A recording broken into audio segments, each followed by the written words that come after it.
ボイストレーナーの鶴さんです。皆さんいかがお過ごしでしょうか。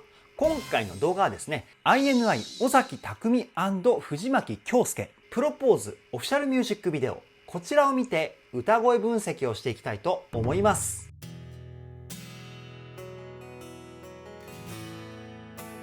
鶴さんのボーカルルーム。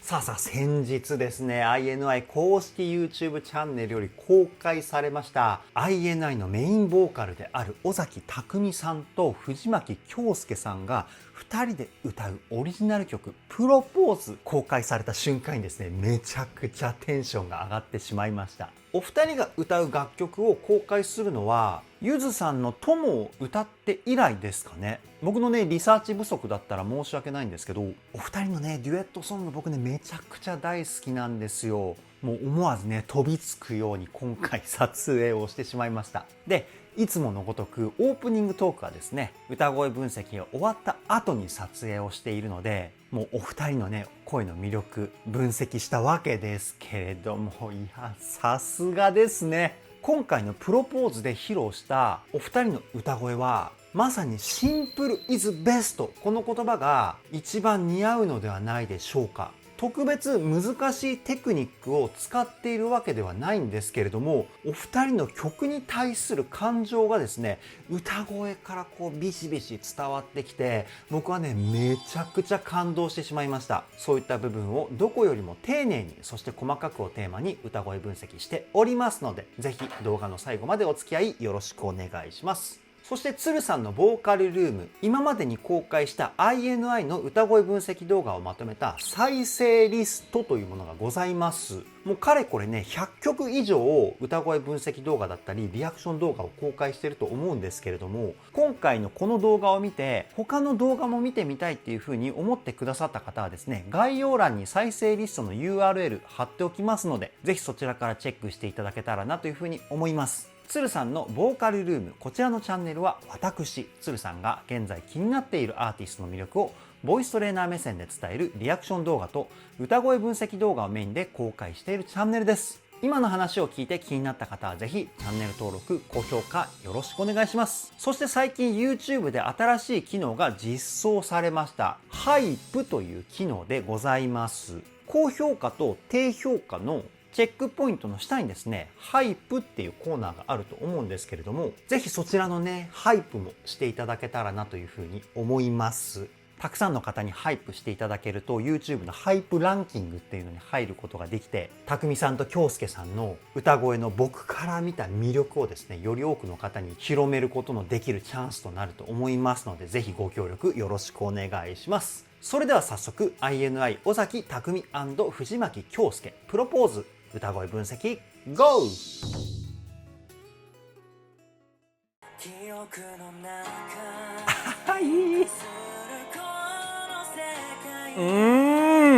出だしは恭介さんなんですね。なんかやっぱり以前よりも歌声に力強さがありますよね。以前までの恭介さんの声はもっとねこう全体的にふわっとした感じだったと思うんですけど、去年ぐらいからですねどんどん歌にパワーが乗ってるんですよ。やっぱり日々の努力の成果ですよね。で、この声はですね、どういう風に作っているかというと、声の太さだったり、声の音の音圧を上げる胸の響き、胸腔共鳴と、声の音色をコントロールしたり、高い声を出す時のポイントになってくる鼻の空間、鼻腔共鳴、この2つを中心に歌声作りしてるかなっていう風に思います。で、声を飛ばすイメージの話なんですけど、多分後ろにね、こうクイッと弾くようなイメージで歌ってると思います。後ろに弾くイメージで声を出すと、こう柔らかいような優しい歌声になるんですよね。もう一回聞いてみましょう。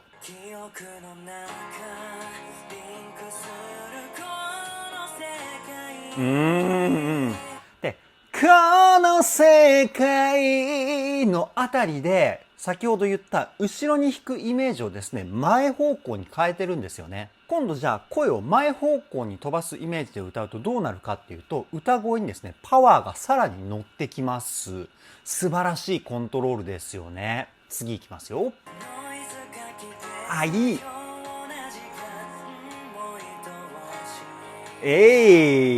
で、ここでは全体的に声に息の音が混ざってくるウィスパーボイス、このテクニック使ってますよね。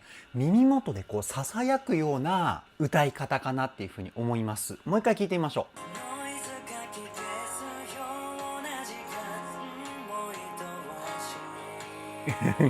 う。ニヤニヤしちゃいますね。声が素晴らしすぎて。次いきますよ。あ、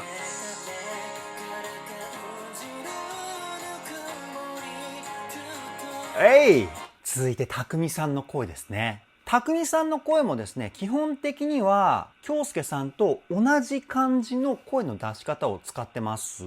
胸の響き、胸腔共鳴と鼻の響き、鼻腔共鳴。ただ、音色のですね、割合が違うんですよね。たくみさんの場合は胸の胸腔共鳴の方に比重を置いている感じで、声を出すイメージがですね、斜め上ぐらいかな、僕が聞いた感じ。程よく力強い歌声で、なおかつ少しだけふわっと優しい雰囲気が乗っている歌声というか、もう一回聞いてみましょ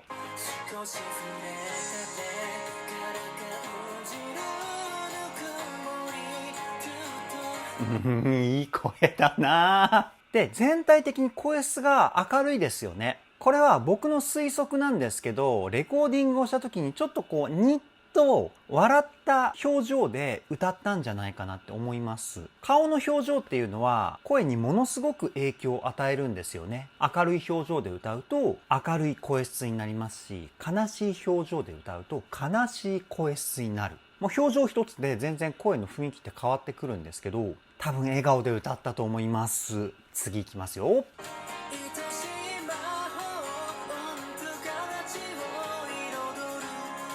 いいね。で、音域が上がっているのにもかかわらず、声質が優しいままですよね。これものすごいことで、声ってやっぱり高くなればなるほど、パワーが乗りやすいんですよ。これは声の自然な流れなんですけど、でもたくみさんは高い声でも優しい雰囲気をキープしている。これどうやってるかっていうと、鼻に入れる声の量を増やして歌ってるんですよね。高い音域で鼻に入れる声の量を増やすことによってリラックスした体の状態っていうのが作りやすくなるので、おそらくそういう風にしてこの優しい高い声出してるんじゃないかなって思います。もう一回聞いてみましょう。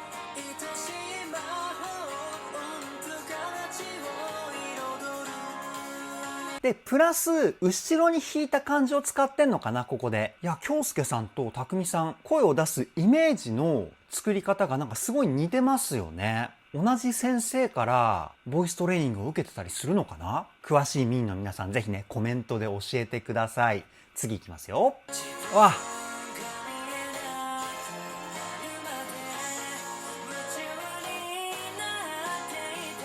なんか路上ライブをしてるような感じですよね。親近感が湧くシーンですね。で、ここでですね、京介さんの素晴らしい声のテクニックの一つ、ミックスボイスって声を使ってます。裏声と地声の中間の声っていう風に言われている声なんですけど、声を出している感覚としては裏声に近いんですけど、聞いている側としては地声に聞こえるっていうね、ものすごいミラクルな歌声です。おそらく歌でプロを目指している方の人気ナンバーワンのテクニックなんですけど、僕が思うテクニックの中で一番難しいテクニックなんですよね、ミックスボイスって。この辺のコントロールが京介さんめちゃくちゃうまいんですよね。もう一回聞いてみましょう。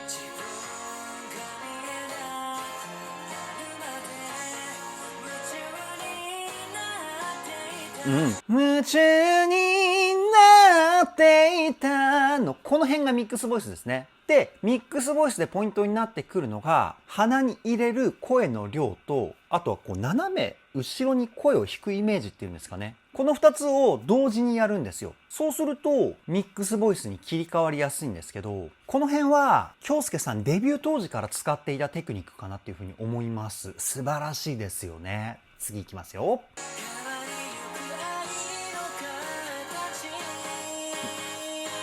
で、匠さんなんですね。いや、匠さんの声量コントロールも素晴らしいですよね。音域が低くなっても高くなっても、声量とパワー感が一定なんですよね。で、最後のロングトーンのところだけ、少しだけこう音量を大きくするようなテクニックを使ってます。これクレッシェンドって言うんですけど、もう一回聞いてみましょう。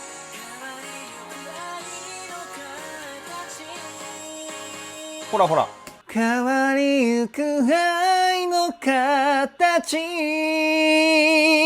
みたいな感じの歌い方ですよね。最後のロングトーンでこう同じ音を伸ばしてるんですけど、声量だけクイッと上げるようなこの繊細なコントロール力、やばいですよね。次サビかな、行ってみましょう。わー、来た来た。い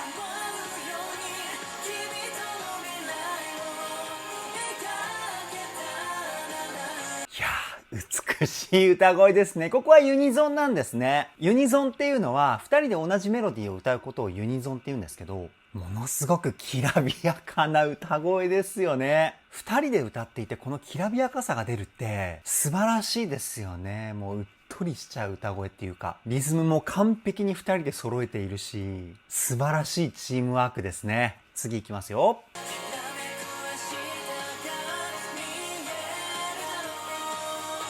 あ、そっか。2人でユニゾンをしているけど、ハモリパートもしっかり入ってるんですね。今、下ハモリが入っていました。下ハモリっていうのは、メインメロディーよりも低い音でハモリが入ってるのを下ハモリって言ったりするんですけど、もう一回聞いてみましょう。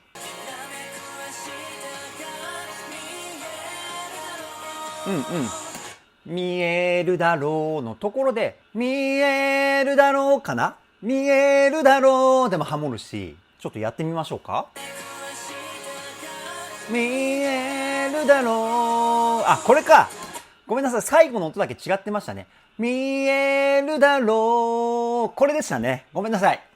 歌ってみないとわからないもんですね。次いきますよ。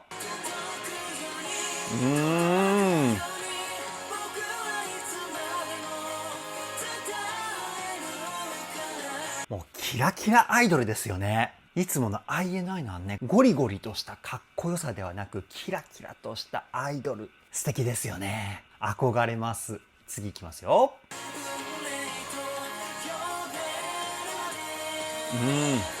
で、今気づいたんですけど、あまりビブラートを使っていないんですね。すごくストレートな気持ちが歌声から伝わってくる雰囲気がしてきますよね。以前、京介さんと匠さんが公開したゆずさんの友っていう楽曲の時は、結構ビブラートを使っていて、なおかつそのハモリのパートでもビブラートの揺れを合わすっていうテクニックを使っていたんですけど、そういったねビブラート一つとってもやっぱりねミーティングでしっかりと打ち合わせをしてここまでの素晴らしい作品を作り上げてるんだなと思ったら感動しました。もう一回今のところ聞いてみましょ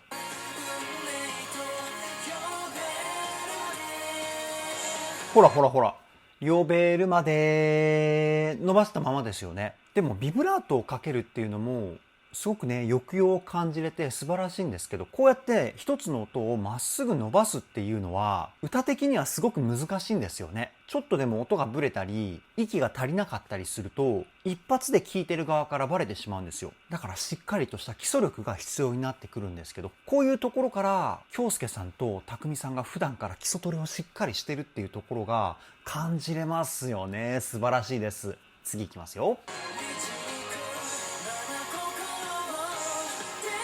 いいね。こんなに高い音をあそこまでキラキラした雰囲気で歌えるのすごいですね。この高い音もミックスボイスですね。2人とも高音はすごく得意な歌い手だと思うので魅力大爆発ポイントですよね。もう一回聞いてみましょう。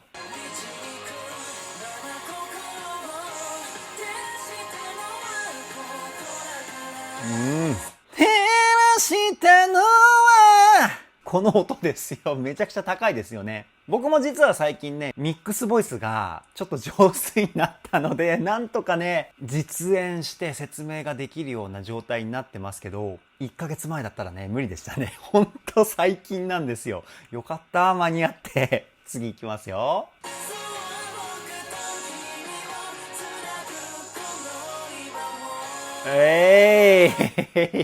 いいなぁ。すごくいいですね。なんか個人的に今回のプロポーズ、なんかフランプールさんの君に届けっていう楽曲に雰囲気が似てるなっていうふうに思いました。僕だけですかね、そう思ったの。この爽やかな感じとキラキラした感じがすごく似てるなって思って。いや、いいですよね。次行きますよ。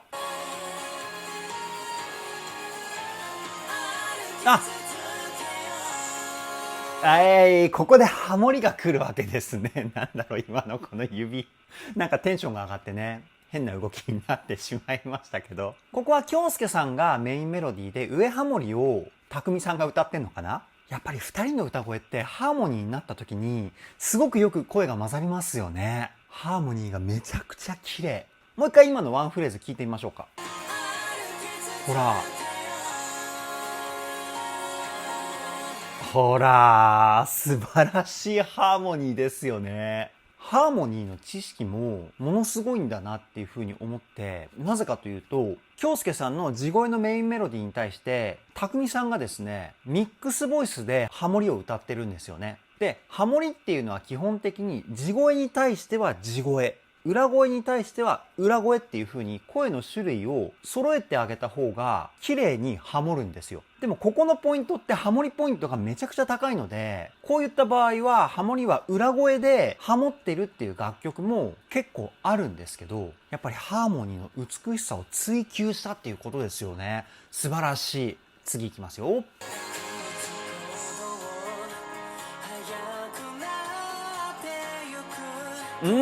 で、今のポイント、匠さんはですね、全体的にリズムの躍動感を表現するために、子音を強めに発音しているっていうことと、ところどころで音を切るテクニック、スタッカート、これを使ってます。音を切った後の音と強く子音を発音したところがアクセントって言われる強い音になるんですよね。で、この強い音以外の音は弱い音になります。強い音と弱い音が生まれることによってフレーズ全体の躍動感、ここにつながっていくんですよね。もう一回聞いてみましょ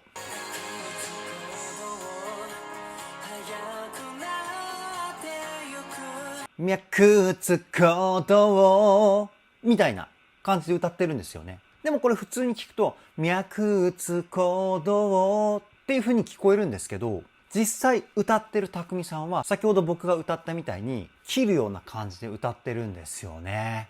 次いきますよ。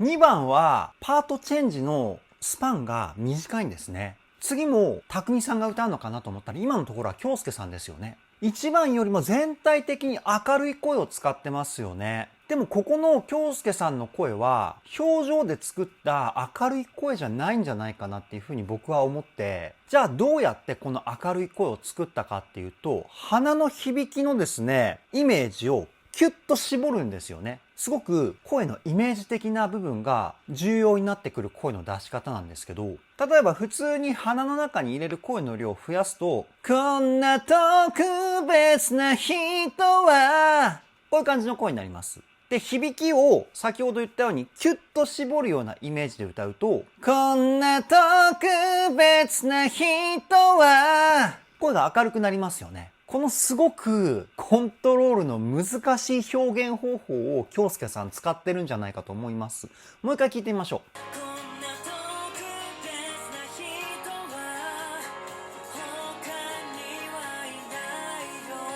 う。いないよのあたりではちょっとニコッとしたような温かくもあり明るい声の響きっていう感じがしました。なので最後のいないよ以外は先ほど僕が説明した鼻の声をキュッと絞るような声の出し方をして、そのままいないよは表情もクイッとね、こう口角を上げるような笑顔で歌った。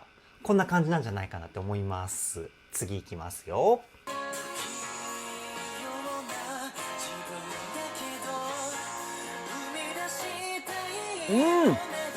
今のところも音域が上がっても匠さんの声質全く変わってないですよね。これどうやってるかっていうと、高いところで胸の響きを増やしてるんですよね。前半のラララララララララララ、ここの胸の響きをですねキープしたままララララララララっていう風に胸の響きを変えないんですよ。で、声の自然な流れとしては高い音になればなるほど胸の響きが減って鼻の響きが増える。で、低くなればなるほど鼻の響きが減って胸の響きが増えるっていう風な響きの変化が起こるんですね。でも逆に言うと、高い声で胸の響きを増やす、あるいは低い時と同じ響きの量をキープできれば、音域が変わっても声質って変わらないんですよね。そのテクニックをですね、匠さんは使っていますね。もう一回聞いてみましょう。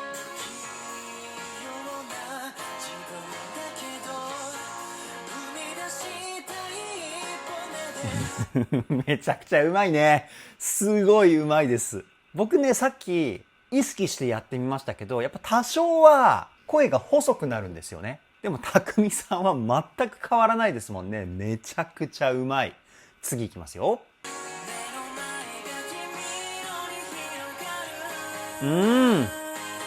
で、今の京介さんの声は口の奥の空間を横にこうクイッと広げたような感じで、そのまま鼻に声を入れるみたいな声の出し方ですね。ララララララみたいな。もう一回聞いてみましょう。いや、いいですね。このね、うっすら入ってるウィスパーもね、すごくね、心地いいですよね。次いきますよ。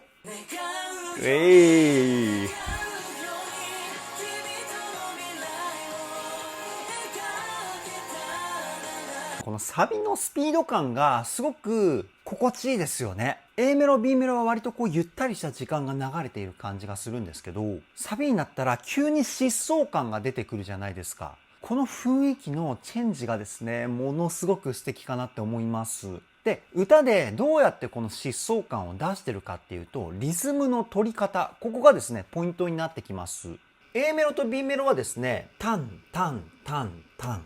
こういう感じでリズム取って歌ってると思うんですけど、サビの部分はこれを倍で取ってるんですよね。タタタタタタタタ。リズムって細かく取れば取るほど歌は疾走感がですね、表現されてきます。おそらくそうやってリズムの取り方で歌の雰囲気を変えて歌ってるんじゃないかなっていうふうに推測します。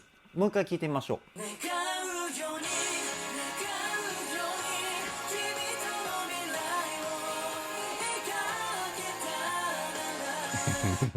最高ですね。もう嬉しくなっちゃいます。素晴らしすぎて。次いきますよ。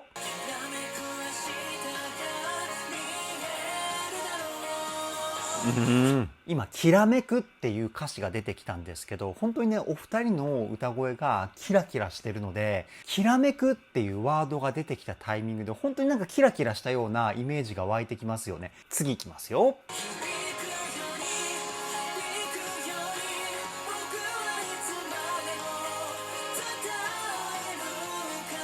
こう合間合間で出てくる匠さんと京介さんがこう、ね、踊ってるシーン、ここが来るとなんかね嬉しくなりますね。やっぱり INI で踊りながら歌ってパフォーマンスをする姿をですねよく見ているので、なんかいつもの匠さんと京介さんだなって思って、なんかねほっとしちゃう部分ありますね。次いきますよ。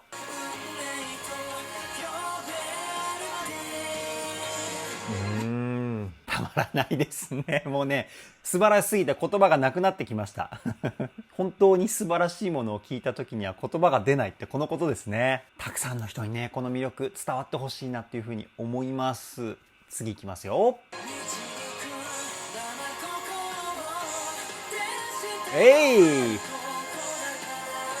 やっぱここね、急にこうクイッと音域が上がるポイント、ここね僕大好きですね。歌ってる側としてはすごく難しいポイントでもあるんですけど、やっぱりフレーズの中で音幅があればあるほど難易度っていうのは上がってくるので、しかもこの部分はしゃくりっていうテクニックを使って一気にこうクイッと音を上げてるんですよね。これ相当難しいです。もう一回聞いてみましょう。ほら、てらーみたいな感じで2回しゃくってこの音を歌ってるんですけど、これねめちゃくちゃ難しいですよ。いやさすがですよね。次いきますよ。いいねハモリ。最後のここのフレーズでハモる、最高ですよね。で今回は上ハモリですよね。メインメロディーよりも高い音でハモってるポイント、もう一回聞いてみましょう。ほらほら、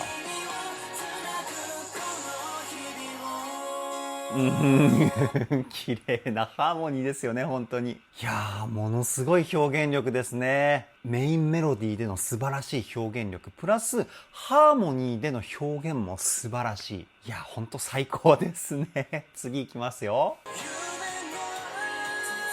あ、なるほどね。あ、いいね。C メロが来るんですね。いいですね、この追っかけのフレーズ。で、最後にまたハモるっていうね。ほんとチームワークバッチリですよね。お二人のね、真面目な性格がここまでのね、素晴らしい歌を作り上げてるとは思うんですけど、いや、ほんと感動しますね。次行きますよ。おい。いや、ボーカルアレンジも素晴らしいじゃないですか。いや、これ相当入念にミーティングしてますよね。この歌のね、この絡みが素晴らしい。もう一回聞いてみましょう。ほらほらほらほら。ほらほら。いやー、最高ですね。京介さんがロングトーンで伸ばしていて、で、そこに匠さんがこうね、メインメロディーを歌って、最後にハモるっていう、この流れ、素晴らしすぎますよね。で、この後になんか落ちサビなのかなっていうふうに僕は予想するんですけど、どうなるでしょうか。聞いていきましょう。あ、違った。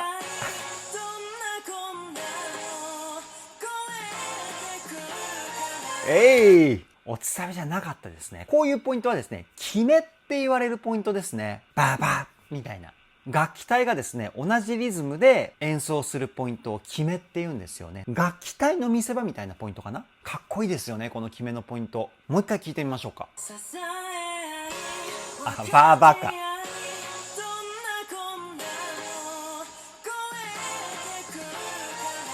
バーバーでしたね。バーバーじゃなかったですね。この僕の表現もね、どうかなと思うんですけどね。バーバーとかね。でも他にね、どう表現していいかわからないので。でもミーの皆さんだったらね、分かってくれるかなっていうふうに思うんですけど。いやー、かっこいいですね。で、こっから通常のサビに行くのかな。聞いていきましょう。いいね。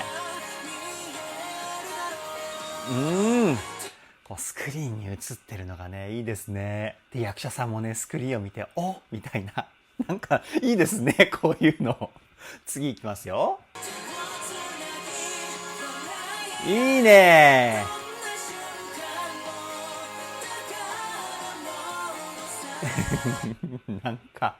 なんかいいねちょっと今感動してうるっときたんですけど、なんかミュージックビデオのストーリーと楽曲の歌詞がね、なんかこうマッチしたタイミングだったんですけど、そこにね、僕感動しちゃいました。次行きますよ。いいね。あ、そうだね。そうだねって言われてもごめんなさい、わかんないですよね。衣装が、匠さんが白で、京介さんが黒なんですよね。二人ともそれぞれ一番似合う色かなっていうふうに僕は思っていて、匠さんはね、白がめちゃくちゃ似合っていて、なんか王子様感がすごいし、京介さんは黒でね、ビシッとこう決まったかっこよさ、これがね、似合うんじゃないかなと思っていて、めちゃくちゃかっこいいですよね。すいません。それだけでした。次行きますよ。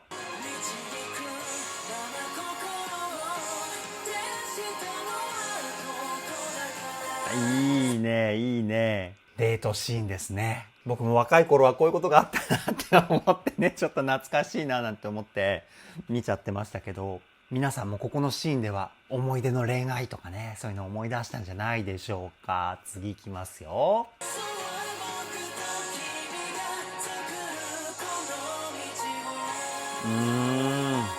いやー、いい。本当に声が素晴らしすぎる。もっといろんな曲歌ってほしいですよね、このお二人には。INI カバーの方もね、しばらく更新されていないので、僕はね、どんどんいろんなカバー曲をですね、聴きたいと思っているんですけど、そしてね、今回みたいに、どんどんオリジナル曲もね、歌ってほしいなっていうふうに思います。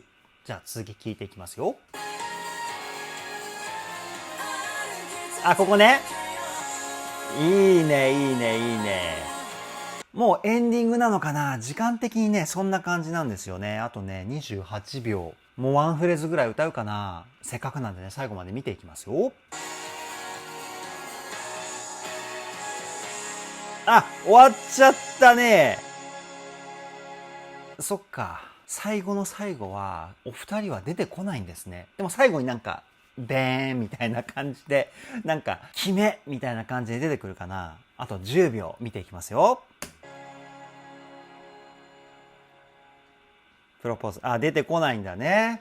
あ、なるほど。指輪を用意していて、最後の最後で、これからプロポーズをしますよってタイミングで終わるってことね。うわー、なんか先がすごく気になるところで終わるんですね。ここからは皆さんのイメージを膨らませてくださいってことですよね。こういう終わり方もいいですね。いやー、感動しました。以上、INI 尾崎匠藤巻京介プロポーズ歌声分析はここで終了です。いやー、素晴らしい歌声でしたね。京介さんと匠さんが歌う楽曲って、すごく優しい雰囲気が溢れ出していますよね。京介さんと匠さんって二人ともそれぞれ違った種類の優しいっていう感情を持ってる歌声だっていう風に僕はね個人的に思っているんですけど、それが大爆発した楽曲が今回のプロポーズだったんじゃないでしょうか。いや本当にね素晴らしい歌声、そして素晴らしい表現力、そしてミュージックビデオのストーリー全てにおいて感動してしまいました。これからも INI 全力で追っていきたいと思います。それでは今回の動画はここで終わりです。動画の内容を気に入ってくださった方はチャンネル登録、高評価よろしくお願いします。ではではボイストレーナーのつるさんでした。